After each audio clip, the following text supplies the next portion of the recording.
Hey everybody, Steve here. Just want to follow up on a couple of thoughts.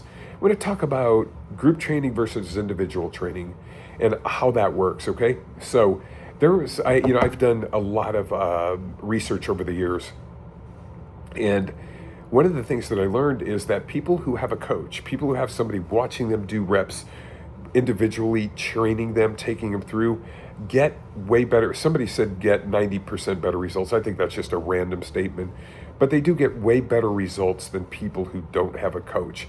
And so when you're looking at that, I think that, like, okay, do I want to do individual or group? I would say everybody should do some individual, even if it's just once a week. And then if you want to do a group on another day, you can do that. I'm not a big fan of group training because I don't want to, because what'll happen in group training is people, they like to use that so they can compare themselves to the next person. So maybe they have a challenge who can do more push-ups or whatever. The problem with that is that becomes more a sport than an exercise session.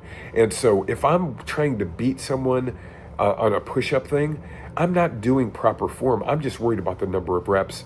The goal when you're lifting weights is not to do a certain number of reps or lift a certain number of weight. The goal is to stimulate muscle very deeply. And you do that by flexing and focusing and contracting the muscle on each and every rep. And I think it's something that's really important to remember. When you're doing a group class and you have a lot of people, if you like that, hey, if you're an extroverted person and you like that stuff and you feel safe doing it, feel free to do it.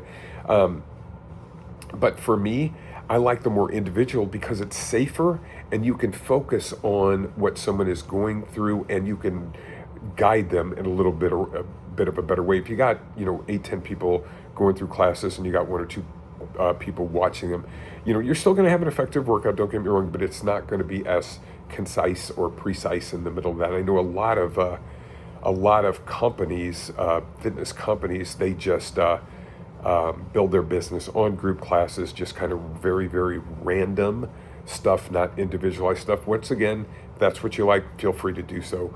But personal training with a good instructor is really important to help you walk through a lot of different things and make sure you don't get hurt. Once again, hope that helps. Have a great day.